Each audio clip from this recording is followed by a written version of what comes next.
Oke, assalamualaikum warahmatullahi wabarakatuh. Selamat berjumpa lagi. Kali ini kita di TTG ada permintaan banyak, Pak. Selain teknologi tepat guna, bagaimana kalau berikan kami tentang eh, teknik pikiran. Nah, teknik pikiran bawah sadar ini ya. Kalau saya mengatakan hipnotis kan langsung jelek. Nah, saya mengatakan teknik pikiran bawah sadar. Jadi eh, nanti saya akan berikan beberapa materi dasar tentang konsep hipnotis ya. Sebenarnya itu adalah konsep pikiran bawah sadar yang biasa disebut dengan PBS. Nah, saya jelaskan dulu. Manusia itu mempunyai kekuatan yang sangat besar di dalam dirinya, berada di bawah sadar. Bawah sadar itu di mana? Bawah sadar adalah ketika tubuh tertidur tapi pikiran sedang terjaga. Itulah bawah sadar. Jadi kalau diukur pakai alatnya EEG yang dari dokter itu bisa kita tentukan. Nah, ini saya punya alat sebenarnya ini yang bisa kita cek untuk mengetahui gelombang otak. Ini penggabungan antara teknologi dengan teknik pikiran ya. Nanti kita akan coba buktikan. Oke. Apa sih manfaatnya kalau kita paham tentang teori pikiran? Banyak. Tubuh bisa mengobati diri sendiri, bisa membentuk apa yang kita inginkan. Nah, sekarang saya akan coba contohkan satu hal sederhana. Ya, ini video pertama yang akan saya berikan ini adalah tentang bagaimana sih sistem kerja pikiran negatif terhadap tubuh. Ya. Jadi bagaimana prinsip kerja ketika kita cemas, ketika kita was-was terhadap tubuh. Ya. Bagaimana terjadinya? Ya, orang kesurupan, bagaimana terjadinya orang yang menganggap dirinya kena santet, kena tulur segala macam itu terhadap tubuh. Walaupun sebenarnya kita tidak akan kena jika kita tidak membuka pintu. Oke, ini sekarang saya akan coba dengan IGD mantra ini ya. Jadi bagaimana teknik memasuki alam bawah sadar. Ya, dan kita masuk ke alam bawah sadarnya, kemudian kita berikan sugesti. Apa itu sugesti? Sugesti adalah perintah yang masuk ke dalam jiwa. Apapun penyakit kita di tubuh itu, jika kita tenang, itu sebenarnya proses penyembuhan dilakukan oleh obat dan lain-lain, itu akan lebih cepat. Nah, sekarang saya akan coba satu contoh bahwa tubuh itu merespon apa yang ada di dalam pikiran kita. Oke, kita coba depan sedikit deh. Ini saya akan menjelaskan bagaimana sugesti negatif itu berpengaruh terhadap tubuh. Sugesti itu adalah pikiran-pikiran negatif yang kita buat sendiri berdasarkan cerita atau apapun.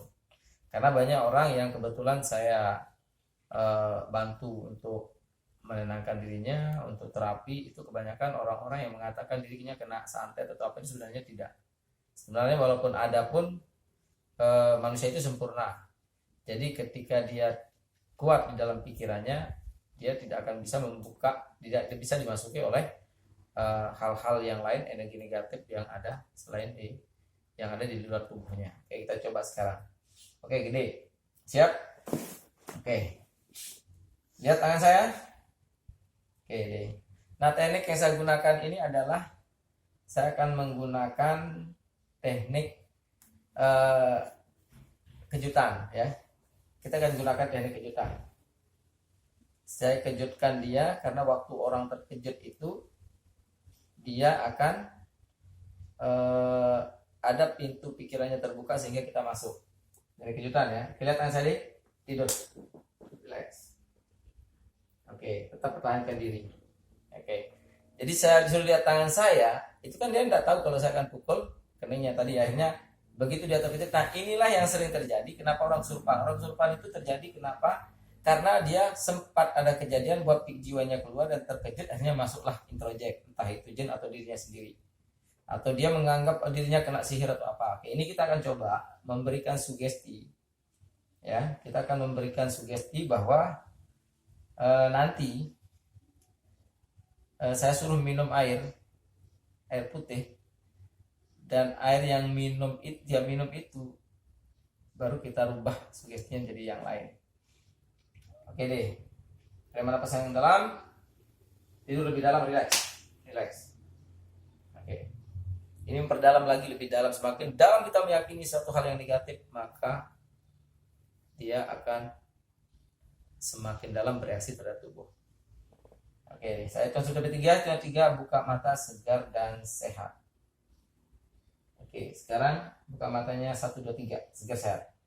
Oke, ini adalah kondisi masih di dalam bawah sadar, artinya dia cepat merespon apapun ini. Coba minum deh. Oke, enak. Sekarang kamu perhatikan di gelasnya, kok kayak ada cacing deh. Ya, ada cacing ya. Kamu minum apa tadi berarti? Gimana rasa perutmu? Gimana rasanya? Enggak mual. Enggak mual? Iya. Mual ya? Kenapa? Ada cacing. Cacing. Oke, tarik nafas dalam. Kembalikan. Oke, segar sehat. Tarik nafas. Apa yang datang? Air biasa. Air biasa. Oke. Sekarang kita akan coba lagi yang lain. Saya tidak berani tadi karena takutnya muntah di sini. Oke. Tidur. Relax. Oke, perlahan. Oke deh. Ini saya berikan sugesti yang lain yang tidak membuat dia nanti kalau kita coba itu pasti muntah dia. Oke. Saya hitung ketiga, kamu buka mata, segar sehat. Entah kenapa ketika kamu minum air ini rasanya itu sangat pahit sekali. Yang penting bukan kepala. Oke, yang 3 bangun 1, 2, 3 buka mata. Oke, ini sugestinya. Ini air biasa, tapi sugestinya ini adalah pahit. Coba kamu minum deh. Pahit. Kenapa? Pahit sekali. Pahit sekali. Iya. Kenapa pahit? Masuk. Saya tahu ini. Pahit ya. Jadi ini kondisi ketika pikiran kita mengatakan bahwa misalkan kita melihat air ini, kita was-was air ini kotor apa enggak, tapi kita minum, maka yang terjadi maka akan sesuai dengan apa yang pikiran kita ya. Jadi ini proses terjadinya kalau orang yang banyak sakit itu sebenarnya penyakitnya adalah karena pikirannya. Coba lagi.